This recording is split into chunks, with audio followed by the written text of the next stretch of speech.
Il existe dans l'histoire de l'Église catholique des moments où une vérité fondamentale est redécouverte avec une telle intensité et une telle clarté qu'elle transforme radicalement la vie d'un saint et, par son intermédiaire, la compréhension d'innombrables âmes. Pour Saint Jean Bosco, éducateur dévoué de la jeunesse, l'un de ces moments extraordinaires fut le privilège d'être témoin d'un phénomène que peu de gens peuvent pleinement saisir, l'intervention directe et personnelle de la Vierge Marie protégeant et sauvant les âmes de ses élèves. Il ne s'agissait pas d'une simple dévotion théorique apprise durant sa formation religieuse, mais d'une réalité vécue, d'une expérience mystique qui lui révéla le rôle central de Marie dans l'économie du salut. Durant ses années de sacerdoce et d'enseignement à Turin, Saint Jean Bosco acquit une réputation extraordinaire grâce à un charisme particulier, celui de toucher le cœur des jeunes les plus difficiles, ceux que la société avait rejetés, ceux qui semblaient irrémédiablement perdus dans le crime et le péché. Ses méthodes pédagogiques étaient révolutionnaires pour l'époque. Au lieu de châtiments sévères et d'humiliations publiques, il privilégiait la raison, la bienveillance et surtout, un amour sincère. Ses élèves se sentaient véritablement aimés, compris et valorisés en tant qu'êtres humains créés à l'image de Dieu.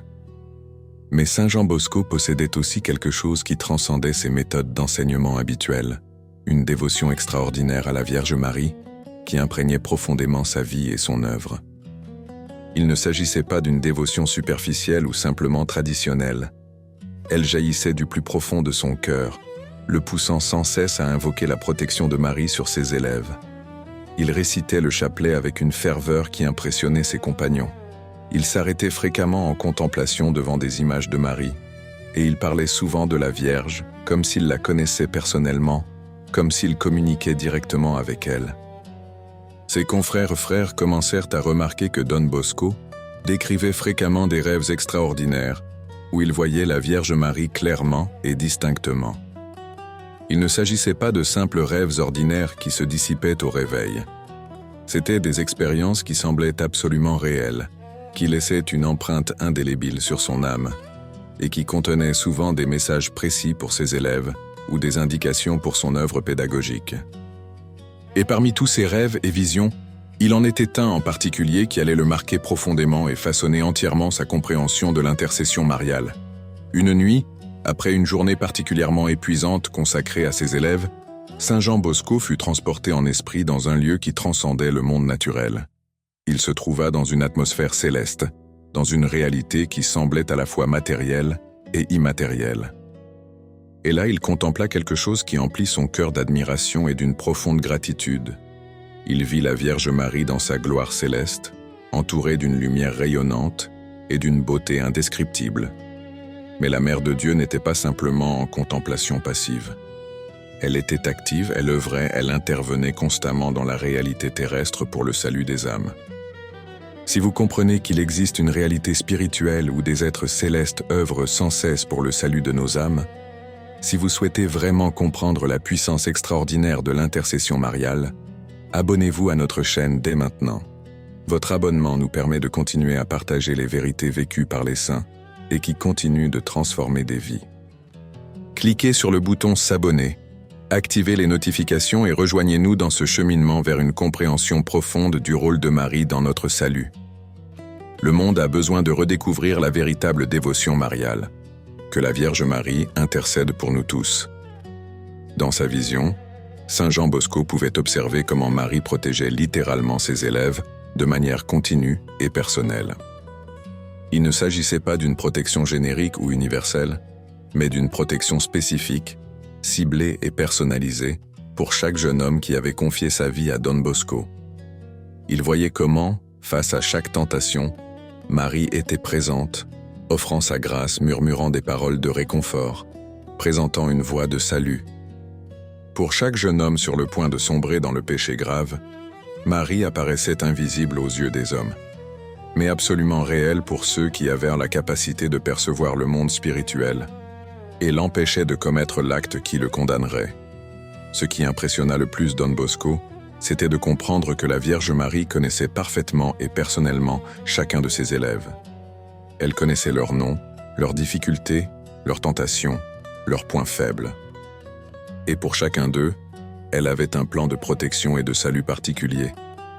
Aucun élève n'était insignifiant à ses yeux. Aucun jeune n'échappait au regard aimant de la Mère de Dieu. La vision révéla également que Marie était constamment en communication avec les anges gardiens de chaque élève. Un réseau invisible de protection céleste enveloppait toute l'institution éducative fondée par Don Bosco. Les anges gardiens recevaient des instructions directes de la Vierge Marie sur la manière de protéger et de guider chaque jeune vers le salut. C'était comme si Marie était la commandante suprême d'une armée invisible dont la seule mission était de sauver les âmes des jeunes qu'elle avait confiés à sa protection. Don Bosco avait également bien compris que Marie portait un intérêt particulier à l'éducation comme instrument de salut. Elle savait que les jeunes étaient particulièrement vulnérables, particulièrement exposés au péché, particulièrement susceptibles de perdre la foi et la grâce divine. C'est pourquoi elle avait consacré son intercession spéciale à cette œuvre d'éducation chrétienne. Elle était présente dans chaque classe par son influence invisible. Elle guidait chacune des paroles de Don Bosco, chacun de ses conseils, chacune de ses manifestations d'amour. Tout cela était facilité et amplifié par l'action d'intercession de Marie.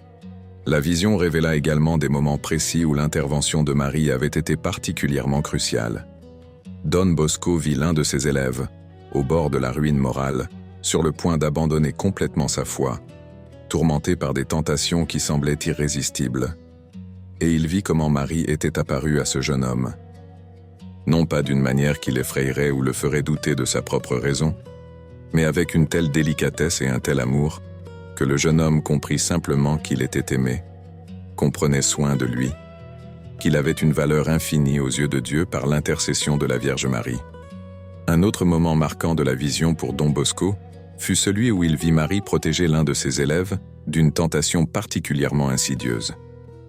Un jeune homme était sur le point de fréquenter des personnes qui l'entraîneraient dans un grave péché.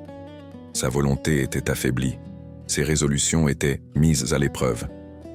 Et à ce moment critique, Marie intervint, non par une manifestation spectaculaire, mais par une série de petits événements qui semblaient être de simples coïncidences, mais qui étaient en réalité des actes délibérés de la divine providence. Ce jour-là, le jeune homme rencontra Don Bosco par hasard. Une conversation s'engagea, une parole de sagesse fut prononcée, et le jeune homme fut sauvé de la chute. L'aspect le plus touchant de cette vision fut la compréhension, par Don Bosco, de l'engagement si profond de Marie envers le salut de ses élèves, qu'elle offrait fréquemment ses propres mérites et ses propres prières en leur faveur. La Mère de Dieu, qui aurait pu se perdre dans la contemplation perpétuelle de la gloire divine, intercédait, priait et œuvrait sans cesse pour le salut des jeunes âmes errant dans les rues de Turin, non par obligation, mais par amour véritable, à l'image d'une mère prête à tout pour le salut de ses enfants. Lorsque la vision prit fin, Don Bosco s'éveilla le cœur transformé. Il comprit à cet instant avec une clarté qu'aucun argument théologique n'aurait pu lui apporter. La dévotion à la Vierge Marie n'était ni facultative ni secondaire dans la vie chrétienne. Elle était centrale. Elle était essentielle. Elle était la clé pour comprendre comment Dieu œuvre au salut des âmes, en particulier celles des jeunes, les plus vulnérables. Dès lors, la vie de Saint Jean Bosco fut entièrement consacrée à la dévotion mariale. Non pas au point d'éclipser le rôle du Christ comme unique rédempteur, mais au contraire en plaçant Marie à la place qui lui revient, intercesseur suprême, mère des vivants, celle par qui la grâce du Christ se répand sur les âmes en quête de salut. Don Bosco a structuré toute sa pédagogie autour de Marie. Il enseignait à ses élèves à invoquer constamment sa protection. Il recommandait la récitation quotidienne du chapelet, non comme une pratique facultative, mais comme une nécessité absolue. Il créa une organisation qu'il nomma « Association de l'Immaculée », où ses élèves se consacraient explicitement à la protection de la Vierge Marie. Et il leur disait souvent « Marie est votre véritable mère. Vous pouvez lui faire confiance en toutes circonstances. Elle prendra soin de vous mieux que quiconque au monde. » Après cette vision, le langage de Don Bosco changea. Il parlait fréquemment de la Vierge Marie comme s'il entretenait une relation personnelle avec elle, comme s'il lui parlait régulièrement de chaque élève. Il disait disait par exemple « J'ai demandé à Marie de veiller tout particulièrement sur toi » ou « La Vierge Marie a un plan particulier pour ta vie ». Pour ceux qui l'entendèrent parler ainsi, il devenait évident que Don Bosco évoquait quelque chose qui dépassait largement la simple dévotion théorique. Il parlait d'une réalité vivante, d'une relation personnelle avec la Mère de Dieu qui influençait directement son travail quotidien. L'influence de la vision de Don Bosco sur l'intercession mariale s'est étendue bien au-delà de sa propre vie. Elle a profondément marqué la formation de ses successeurs et l'organisation de sa congrégation religieuse. Il a créé une spiritualité où la dévotion mariale occupait une place centrale. Les Salésiens, membres de l'ordre fondé par Don Bosco, apprenaient à vivre sous la protection de Marie, à avoir confiance en son intercession et à invoquer constamment son secours. L'une des conséquences pratiques les plus remarquables fut que Don Bosco développa une compréhension extraordinaire. Les miracles dans la vie de ses élèves étaient souvent dus à l'intercession mariale. Lorsqu'un jeune homme particulièrement difficile se transformait, lorsqu'un élève qui semblait irrémédiablement perdu revenait sur le chemin de la vertu, Don Bosco n'attribuait pas cela uniquement à ses propres efforts pédagogiques ou à son influence personnelle. Il l'attribuait à Marie. Il disait souvent « C'est l'œuvre de Marie. Je n'étais que l'instrument. » Don Bosco a également acquis une profonde compréhension que la protection mariale ne signifie pas que les tentations disparaissent ou que les élèves ne rencontrent aucune difficulté. Elle signifie que, dans le véritable combat spirituel, Marie est présente pour offrir sa grâce, sa force et la certitude qu'ils ne sont pas seuls. La protection mariale est celle d'une mère qui permet à ses enfants de grandir à travers les épreuves, mais qui les soutient et les guide dans chaque difficulté. Durant les dernières années de sa vie, Don Bosco se remémorait fréquemment cette vision extraordinaire, y trouvant consolation et inspiration. Face aux moments de découragement quant à l'avenir de son œuvre, il se souvenait de ce qu'il avait vu. Marie prenant soin de ses élèves, les protégeant, intercédant pour eux. Et ce souvenir lui donnait la force de poursuivre sa mission, même lorsque les circonstances extérieures semblaient défavorables. L'une des caractéristiques les plus touchantes de Saint Jean Bosco était sa tendance à décrire ses expériences personnelles comme s'il s'agissait d'histoires qu'il avait entendues. Il racontait souvent des histoires d'élèves dont la vie avait été transformée, mais il laissait entendre, ou parfois affirmait explicitement, qu'il tenait ces histoires d'une révélation mariale. Pour ceux qui comprenaient son charisme spirituel, il devenait évident que Don Bosco décrivait les réalités qu'il avait perçues dans sa vision d'âme protégée par Marie. L'enseignement fondamental que Don Bosco a tiré de sa vision est qu'aucun jeune n'est perdu tant que Marie intercède. Que quelle que soit la difficulté de la situation, aussi endurcie que puisse paraître le cœur, Marie est toujours présente avec un plan de salut. Que la véritable éducation chrétienne ne se limite pas à la transmission de connaissances, mais consiste à créer un environnement où la protection mariale peut agir, où les jeunes sont constamment invités à faire confiance à Marie, où la grâce du Christ se répand par l'intercession de la Mère. Don Bosco insistait souvent auprès de ses élèves sur le fait qu'il n'était pas nécessaire d'être extraordinaire ou spécial pour bénéficier de la protection de Marie. Elle se dévouait à tous sans distinction, aux plus intelligents comme aux plus lents, aux plus vertueux comme aux plus enclins au péché, aux riches comme aux pauvres. Tous étaient ses enfants. Tous étaient l'objet de son amour maternel. Et tous pouvaient compter sur son intercession constante. La vision de Don Bosco l'a également amené à comprendre que le rôle d'un éducateur chrétien est secondaire par rapport à celui de Marie. L'éducateur peut semer, conseiller, manifester l'amour. Mais c'est Marie qui véritablement fait germer ses graines, qui guide véritablement l'âme du jeune, qui le protège véritablement du mal. C'est pourquoi Don Bosco enseignait que l'éducateur devait constamment invoquer l'aide de Marie, lui demandant d'accomplir ce qu'il ne pouvait faire. Dans les années qui suivirent sa vision, Don Bosco mit en place des pratiques spécifiques permettant à ses élèves d'invoquer plus efficacement la protection de Marie. Il recommandait à tous de réciter le chapelet quotidiennement. Il encourageait la réception fréquente des sacrements, en particulier la confession et la communion, afin de demeurer réceptifs à la grâce que Marie pouvait leur accorder. Il institua des fêtes mariales où toute la communauté se consacrait explicitement à sa protection. L'une des histoires que Don Bosco racontait souvent illustre le type d'intervention mariale qu'il avait perçu dans sa vision. Il décrivait un jeune homme sur le point de commettre un crime grave, sous l'influence de fréquentations malfaisantes, et qui semblait complètement perdu. Mais alors, au dernier moment, un événement survint. Une maladie soudaine le tint à l'écart de la rue, une rencontre fortuite le sépara de ses complices, ou une parole de Don Bosco le ramena à la réalité. Don Bosco attribuait toutes ces coïncidences à l'action protectrice de Marie envers ce jeune homme. L'héritage de la vision de Saint Jean Bosco sur l'intercession mariale réside dans la restauration d'une compréhension fondamentale de l'éducation chrétienne. Nous ne pouvons sauver nos enfants et nos adolescents seuls, et, quelle que soit la dévotion de l'éducateur, son œuvre restera toujours incomplète sans l'invocation explicite de la protection de Marie.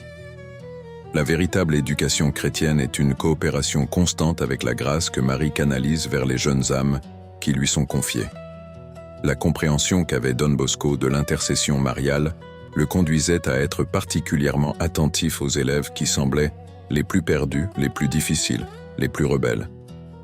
Il comprenait que souvent c'étaient précisément ceux qui avaient le plus besoin de la protection de Marie, ceux pour qui l'intercession mariale serait la plus cruciale et la plus puissante. Et il leur disait souvent « Marie vous aime d'autant plus que vous êtes en grand danger.